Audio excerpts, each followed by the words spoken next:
where she first felt and answered the call to minister.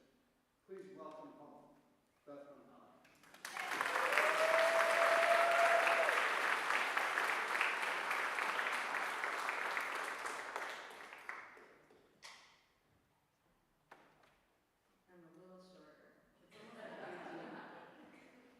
Good morning, everyone. Thank you, God. It is a joy to be here. I invite you, wherever you are, here in this room, joining us on the internet, to just take a breath and center yourself. And with these words, let us come fully into this time and space together. With our searching souls and our broken hearts, let us find refuge and renewal in this time and place. Let the noises of the world fall silent for this hour, and let stillness find us. Let it carve out space for us to hear more clearly grace and love calling us home. Let us listen deeply to the teachers that we find here, the questions of a child, the tears and laughter of our companions, the gifts of ministry and music, and yes, the teacher that is our own souls. In stillness, in spaciousness, in love, come, let us worship together.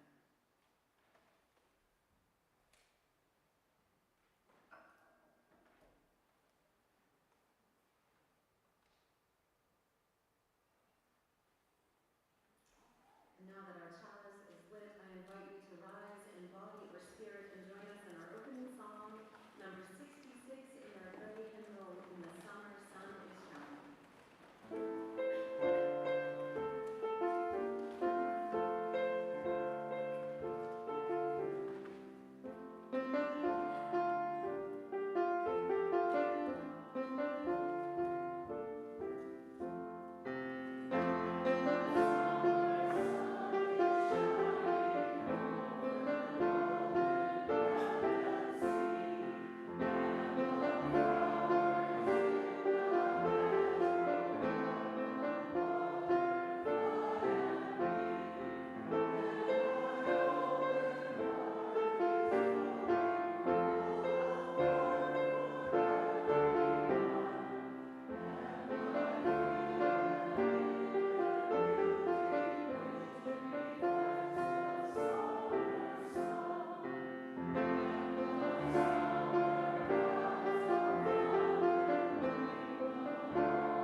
a UU minister who's actually preached here a few times back in 2017 and 18. Reverend Bishop actually wrote these words at my request. This was a commission as I grappled with what home and belonging at their very best can mean for us. It was in an act of mutual aid, mutual support, that I offered my thoughts to Misha, and she returned them to me in this form. And so today, I invite you to take a breath again, deep or shallow, whatever your body actually needs in this moment. Wiggle a little in your to move your shoulders, roll your neck. Pay attention to the aches and pains that are inevitable in these human bodies. Feel, too, the places where happiness and joy bubble up inside you. Let those messages from your body bring you here, now, in this room, in the places you are across the internet, and to remember that this moment is always all that we have. Now I offer you these words, a gift from Reverend Misha and from me. It is titled, We Belong to Each Other. We belong to each other like stars belong to the night, not captured, not controlled, but held in holy context, each one shining, each one free. We belong to each other like rivers belong to the land, shaping and shape, never owned, always moving, always becoming. We belong to each other like breath belongs to the body, like story belongs to voice, like mourning belongs to hope, not as debt, not as demand, as a holy gift. You are not mine. I am not yours, and still we belong to each other. We are tethered by compassion, woven by witness, bound by the quiet covenant of showing up again and again, without a ledger, without a leash. We belong to each other in the way that love belongs to no one and to everyone. May we know that it is more than enough. May we be the ones who make it so.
welcome people of all genders, sexualities, ages, races, ethnicities, histories, and bodies. We welcome your mind, your heart, your spirit. We welcome all you carry with you today and all your heart longs to set aside. We welcome people online as we live stream this service. Hello, online folks. We especially welcome guests joining us today. If you are a visiting guest, we invite you to fill out the welcome card located in the pew rack in front of you. Drop it in the offering plate in a few minutes. Please join us for a social hour after the service across the hall in the Lean House Common Room. Some accessibility notes. You will find hearing assist devices and large print hymnals and orders of service in the back of the sanctuary, as well as worship activity bags for children and anyone else who wants one. There is a fragrance-free area in the front right pews. YouTube provides closed captioning for us, which you can enable on your viewing device. We have one announcement this morning. In-gathering Sunday is next week, September 7th. When we return to worship services at 9 and 11 and live stream the 9 a.m. service on our YouTube channel and website. Children's faith formation, formerly religious education, will again be at 9 a.m. with everyone starting in the sanctuary. We're delighted to welcome everyone to the new church year. Please join me in a unison affirmation of our mission, which is printed in your order of service. We gather in the nurture the spirit, engage the mind, and inspire action. Each week, we have an opportunity to practice our values through sharing our resources. Our pledges are at the core of our spiritual practice of generosity. In addition, the church shares half of the non-pledge cash in our offering plate with a community organization practicing our value of interdependence. Today, we share the plate with Worthy Now Prison Ministry. May the practice of giving bring us joy. The offering will now be gratefully received as we stay seated to sing our children's recessional. I invite all children, youth, and volunteers to sing the first verse of the hymn and then head across the hall to the Lean House Common Room for faith formation. If your child needs to check in, please accompany them to the common room. Now, please join us in singing hymn number 118, This Little Light of Mine. Thank you.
I've told a couple stories about my family from up here.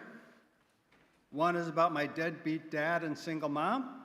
Another about my 51-year partnership with my wife, Chris Linder.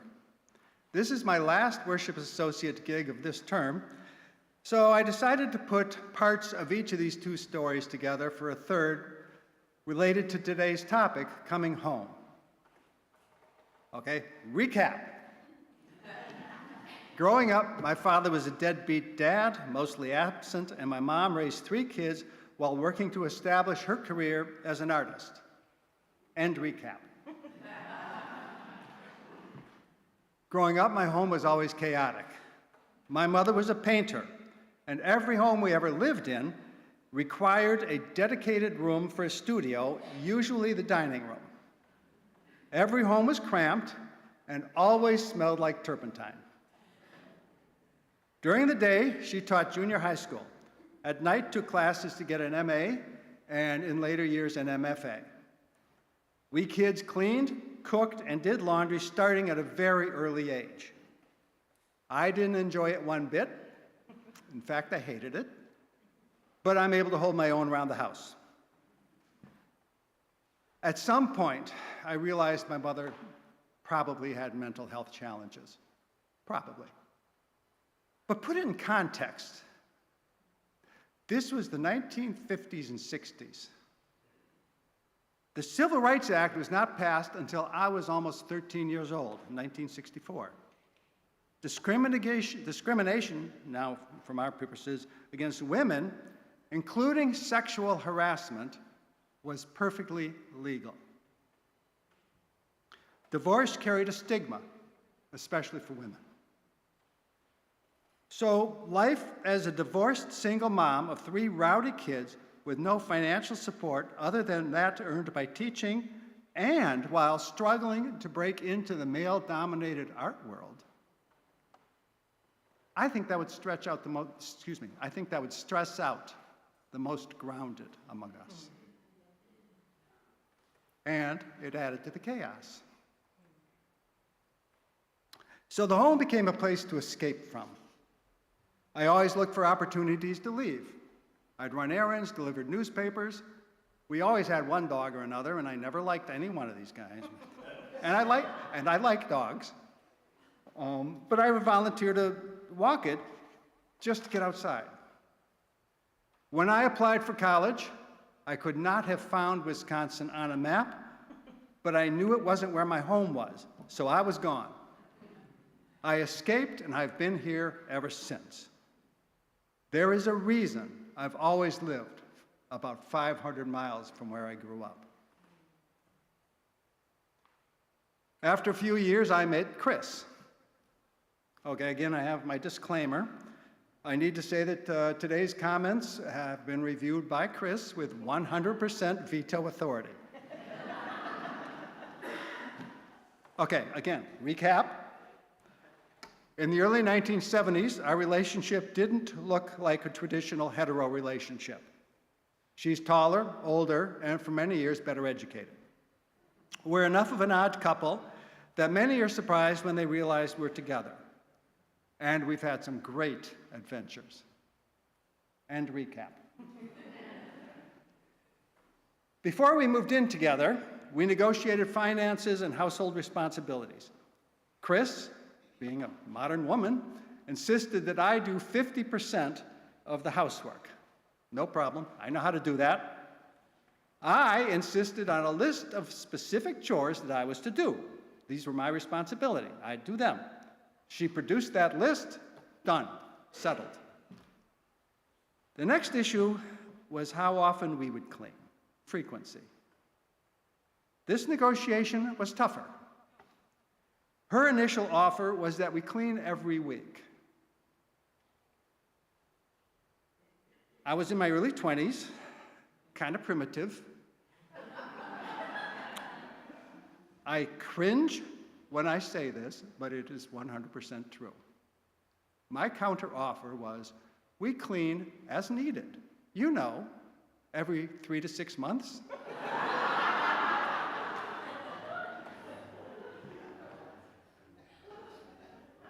So her opening offer was every week. My counteroffer was every 3 to 6 months. After rounds of negotiations, we settled on every week.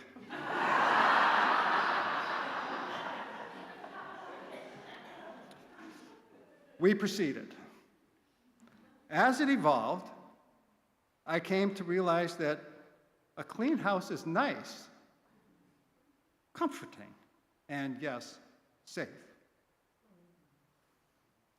To give you an idea how this thing evolved, I've always had better eyesight than Chris. And as our years went by, we've both aged, we'd find ourselves in conversation like this. Don't you see those dust bunnies? No. Give me that!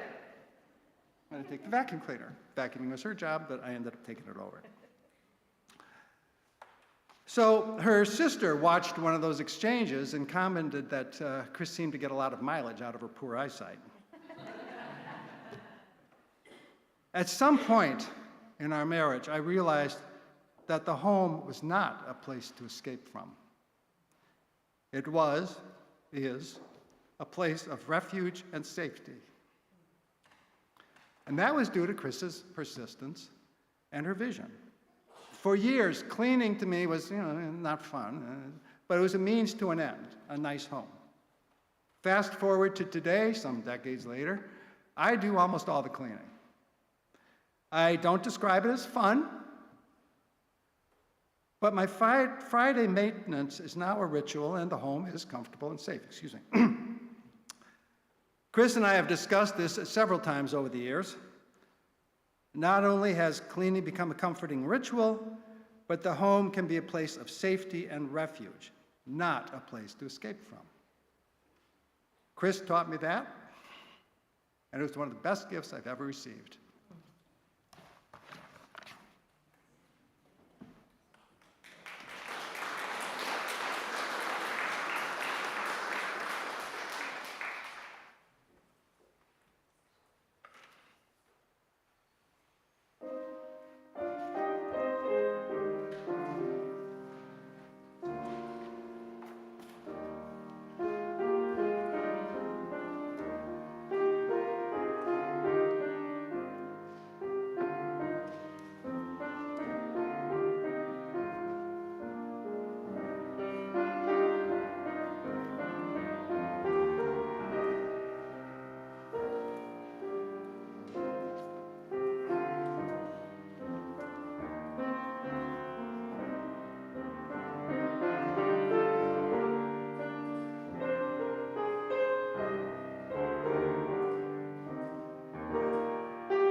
I leave my phone here for the time, because I have a script and I rarely follow them. So sometimes when I go off script, I lose track of time. This will help me. I want to thank Dawn and Chris for those stories, for sharing with us that very vulnerable idea that home is sometimes the place we have to escape from. The Somali British poet Warsan Shire, who was a refugee whose family escaped war-torn Somalia. She herself was born in a refugee camp in Kenya before, as a young child, her family made their way to England. In a powerful poem about being a refugee and asylum seeker, she says these words that have haunted me since the first time I heard them. No one leaves home unless home is the mouth of a shark. No one leaves home unless home is the mouth of a shark. And for too many of us all over this planet right now, home is indeed the mouth of a shark. Home is the mouth of a shark whose teeth are shaped like the genocidal actions of the Israeli and US governments starving and killing people in Gaza and Palestine. Home is the shape of the war in Ukraine, where the oligarch fascist dictatorship has been killing for years. Home is the shape of the wars, the 57 active conflicts raging on this planet right now. Here in America, home is the shape of the teeth of a shark that looks like the CIA secret war interventions throughout Central and South America for decades, forcing people to flee the mouth of a shark that we made, to come here only to find that that shark had followed him. Its teeth was still here in our cruel, inhumane immigration policies, that the shape of those shark teeth look like ice rounding you up and sending you to a concentration camp. Home is the mouth of a shark that looks like poverty, that looks like homelessness, that looks like sleeping in your car, that looks like working 3 jobs just to make ends meet. Home is the mouth of a shark, and we have to leave it over and over again. In the first 18 years of my life, my family moved 15 times. Not because we wanted to, but so often because poverty forced us to. The desperation and the desperate hope that somewhere home would be better, that somewhere home would not bite into your soul and leave you wounded. That is the shape of the shark teeth that is poverty in America right now, the shape of the teeth that looks like 400 years of slavery and genocidal actions, and that the people who are indigenous to this land, the people who are enslaved in this land, are still second-class citizens. Home here is the mouth of a shark for far too many of us. But home is the mouth of a shark in other more subtle ways. You don't have to be living in poverty or under the threat of war to know what shark teeth feel like. Home is the mouth of a shark that is the feeling of a raised fist, of violence and abuse, of anger that is ever present. Home is benign and sometimes cruel neglect. Home is what so many of us need to escape. Home is the internalized hatred that says you are queer and we do not want you, you are an abomination, and you have to leave or change or hide who you are. Home is what so many of us flee, leave, escape. And when we do it, it's for our survival. Another poet you are familiar with, Mary Oliver, in her poem, The Journey, begins by saying, one day you knew what you had to do, and finally you began, though the night was dark, though the angry voices kept shouting their bad advice, but you traveled deeper and deeper into the woods until you finally heard a voice you came to recognize as your own. and you did the only thing you could do. You saved the only life you could save. We flee home, we leave home, we escape it in order to survive. But survival only gets us so far, dear ones. Because when we leave, when we flee, when we're trying to survive, what we find as we look for home somewhere else, home that isn't the mouth of a shark, what we find is that those shark teeth, that the marks of them aren't scars, they're still active wounds, that the bombs are still falling somewhere in our bodies, that the angry voices aren't history, they're still echoing in our ears. Because no matter how far we run, no matter how far we leave, the fact is we all carry home with us. We carry home inside us. And sometimes the trauma of that reverberates over and over.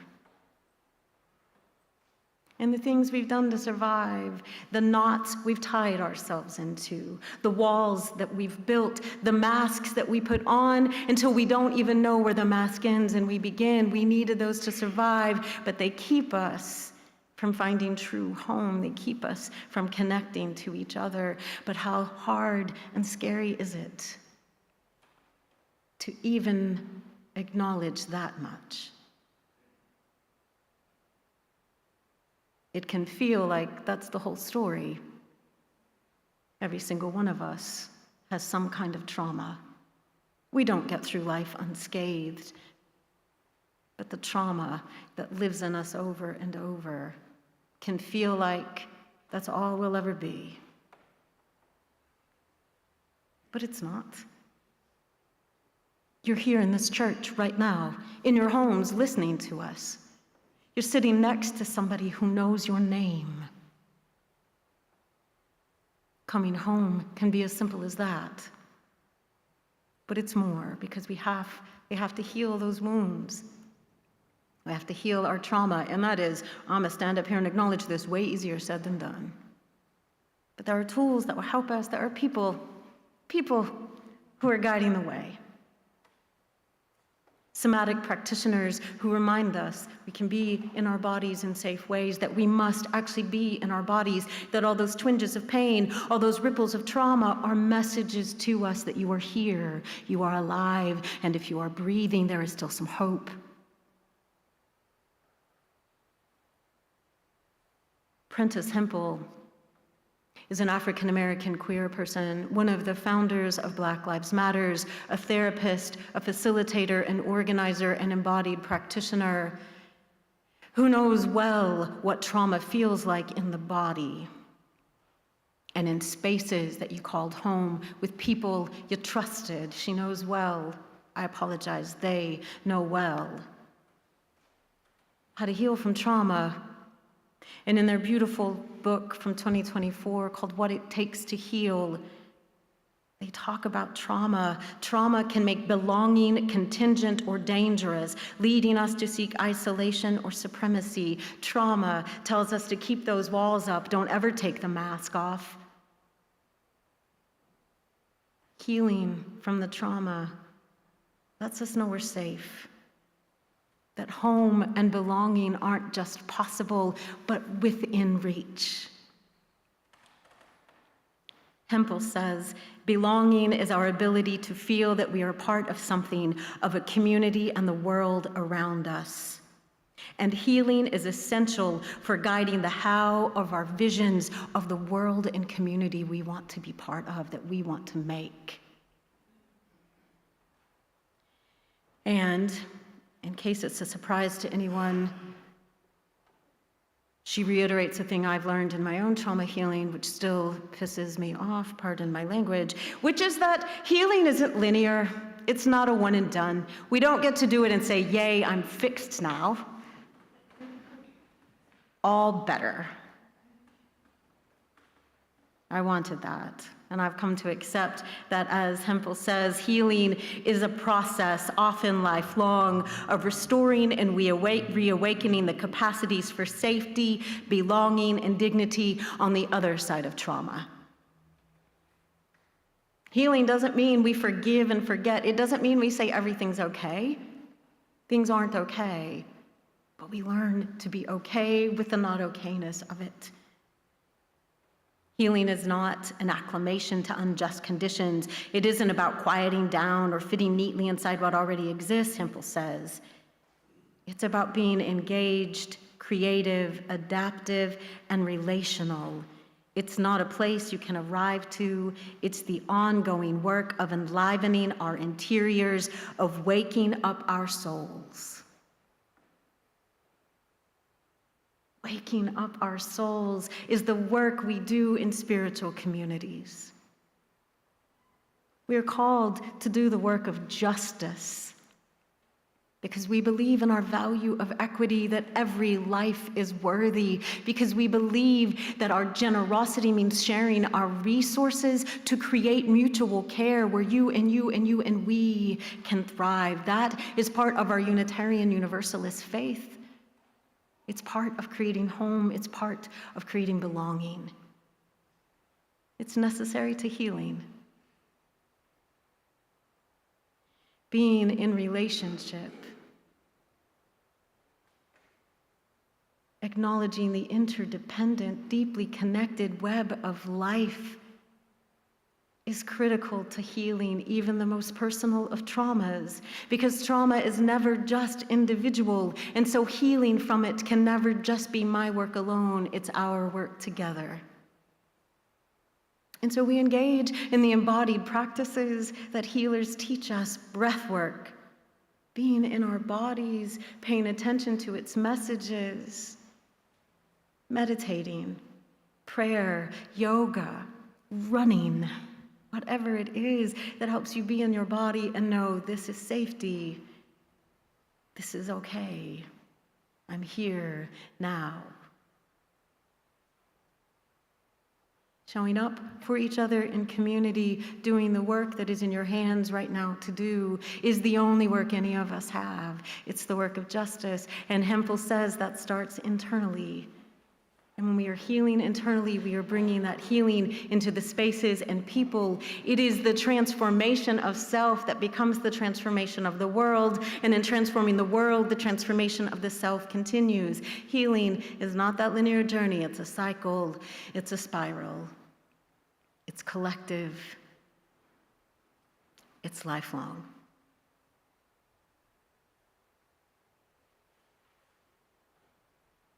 Showing up for each other in those mutual, interdependent relationships means that when we find belonging, when we create belonging, we do it in the ways that Reverend Misha talked about in our spoken meditation, that we understand that we belong to each other, not as ownership or possession. It is not about a ledger or a leash. It is about mutual love and care.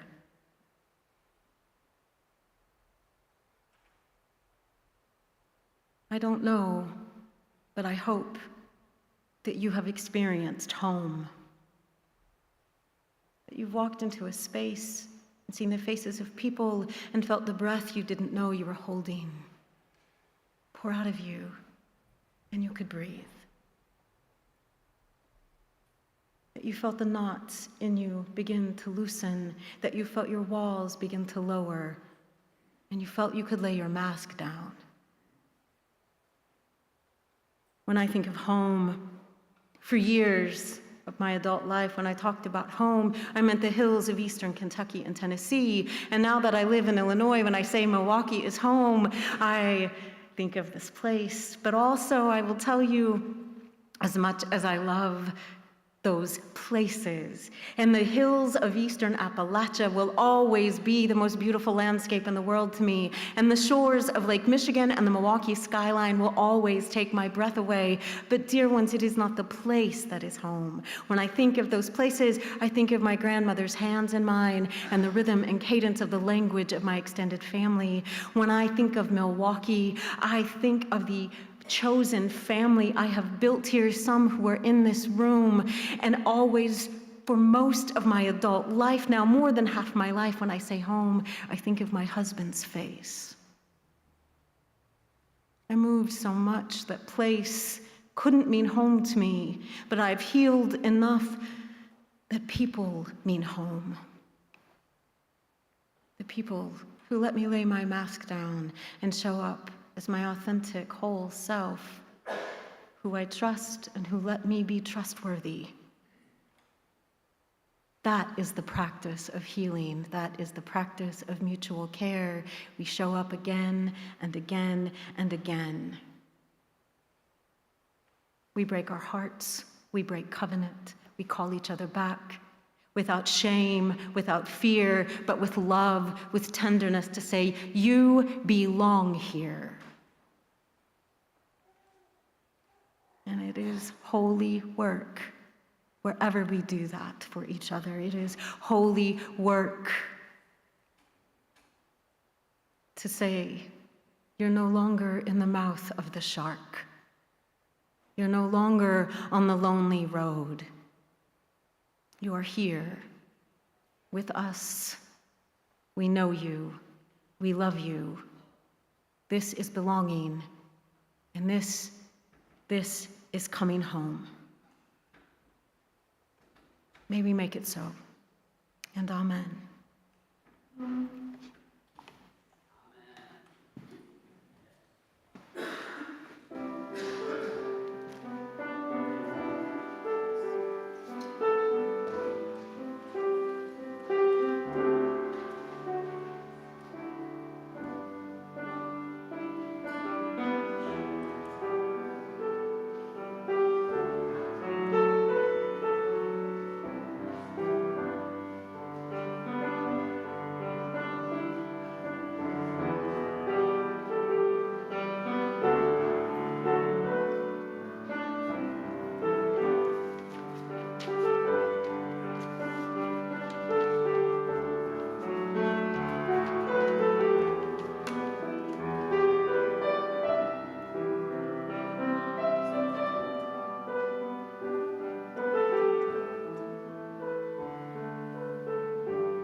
For our closing words today, I'd actually like to invite you to enter into a spirit of prayer with me. Whatever posture you need for that, close your eyes or not, wiggle around, stand up. Whatever you need, I offer us these words, a prayer for wasteful love. Spirit of life and love, holy ember that fires the hearth of our heart's home, let us feel the warmth of our connections today. In the face of our human tendencies toward cruelty and our constant turning to isolation and disconnection, let us practice instead being ferociously kind, unashamedly vulnerable, savagely soft. Let us love and welcome tenderly the parts of ourselves we reject and project onto others. Let us embrace all the embodied contradictions and the ever-unfolding now of this whole, holy, burning world. Let us love with wide open, wanton indulgence each and every life we encounter, so that we may come home again and again to each other and ourselves. May it be so, and amen.